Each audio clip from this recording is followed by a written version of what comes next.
pleased to be joined by our good friend Michele Siekerka, President and Chief Executive Officer of New Jersey Business and Industry Association. Good to see you, Michele. Same here, Steve. I see you have two reports in front of you. I and do. What would they actually be representing? So right here we have the State of Innovation, which is Governor Murphy's plan to rebuild the innovation economy in the state of New Jersey. So I've heard. Very good stuff in here. In fact, you know, the vision of NJBIA is to reclaim our stature as the innovation state. It hangs on our walls in our building. Yep, I've seen it. Wake up every day passionate about that, right? So there's really good stuff in here about a pathway to get there. However, we need this plan along with it. That plan is? This is Senate President Sweeney's Path to Progress. And what this plan does is this talks about fixing structural deficiencies in the state of New Jersey. What's a fancy way of saying what? Well, our pension's broken, our property taxes are too high, and we don't invest the right way in infrastructure. Other than that, how are we doing? Well, so hold on, go back. So our public employee pension costs too high?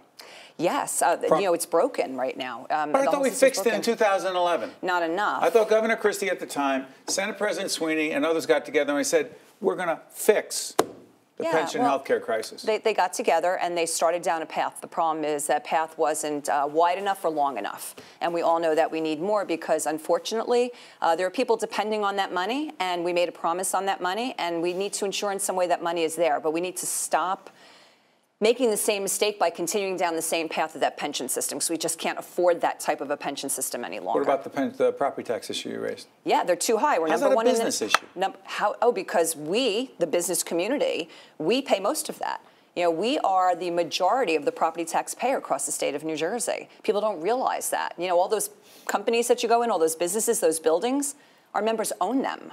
You know, so they pay property tax on that. Number one in the nation, highest property tax in the nation. What's the corporate business tax cleanup? Cleanup what? So let's talk about corporate business tax. You know, we have a new budget now since July 1 in the state of New Jersey. That budget put new burden on New Jersey's businesses. It increased the corporate business tax.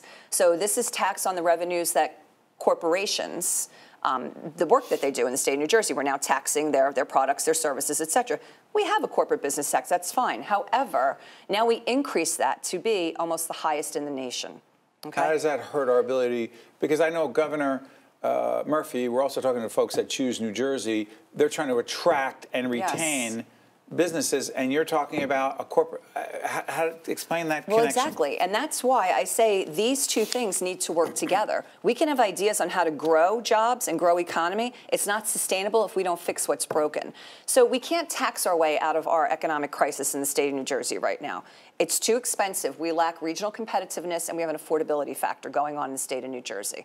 What do I mean by that? I'm willing to pay a premium for good services in the state of New Jersey. We got excellent K-12 education system in the state of New Jersey. Excellent. We always come in the top 5 in the nation, right? We pay a premium for that. Number 1 property taxes in the nation, we pay for that, okay?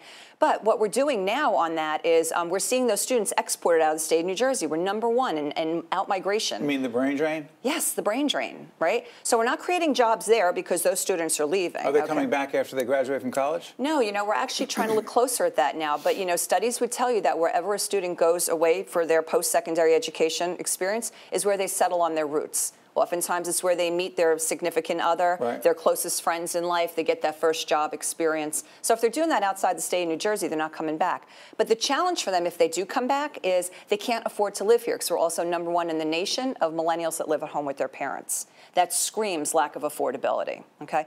So we can try to create new jobs, but if we don't make New Jersey more affordable for the people to fill those jobs, fix those structural deficiencies we're not going to win. Politics of this, not easy.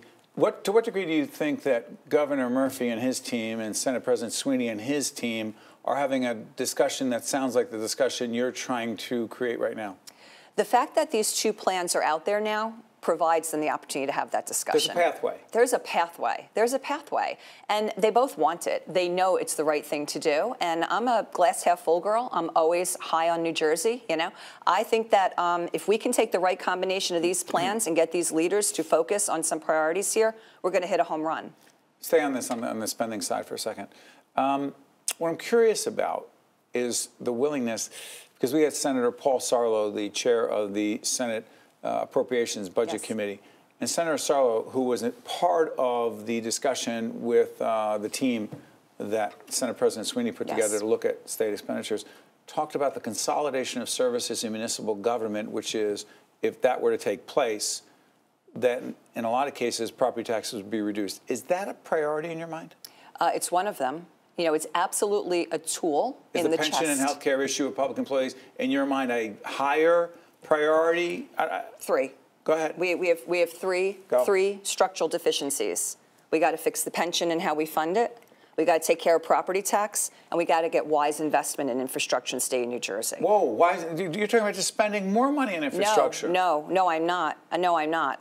I'm saying that we, a few years ago, increased our gas tax. Yes, we did. We then went to the polls to lock it up in a safe box. Nobody's supposed to touch it except for transportation projects. Yeah, but guess what? No one's touching it at all. The money's sitting there. We don't have it out on the street, Steve. Okay? Because? Because our planning is not quite there yet. Okay? We need to get that money out on the street. We've locked up that money. We need to start investing that money and getting that money out on the street. Real quick question before I let go. In order to fund some of this, say someone were to say, as Governor Murphy said the last time around, we need to raise taxes. We had this conversation with you about 50 times so far. Do it again. Raise taxes on wealthier New Jerseyans to get more revenue into the state. You say? No.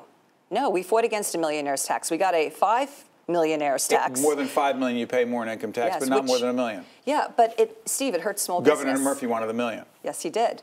And we brought the data to the table that showed a millionaire's tax is a tax on New Jersey small business. S-corps, LLCs, family-run business. Not a business. No, S-corps and LLCs are people who run a business through their personal income tax return. When they generate revenue for their company, they report it through their personal income. That's what you're talking about when you're talking about millionaire's tax, New Jersey small business. Before I let you go, were you afraid of losing them? 10 seconds left. We're going to lose those people more and more. We're losing them every day. Michele Siekerka. Provocative, interesting, important. Thanks, Michele. Thanks, Steve. Check you out next time, folks. The preceding program has been a production of the Caucus Educational Corporation, celebrating over 25 years of broadcast excellence.